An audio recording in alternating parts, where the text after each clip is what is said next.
ನಮ್ಮ ನಾಡಲಿ ಹುಟ್ಟಿ ಬೆಳೆದರು ಹರ್ಪದ ಬಣ್ಣ.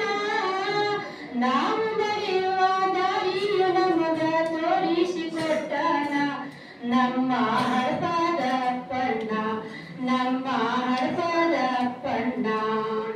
12ನೇ ಶತಮಾನದಲ್ಲಿ ವಚನವ ಬರೆದವರು ಅಣ್ಣ ಬಸವಣ್ಣನವರ ಬಲಗೈ ಬಂಟನಾಗಿದರು. 12ನೇ ಶತಮಾನದಲ್ಲಿ ವಚನವ ಬರೆದವರು ಅಣ್ಣ ಬಸವಣ್ಣನವರ ಬಲಗೈ ಬಂಟನಾಗಿದರು. ವಚನದ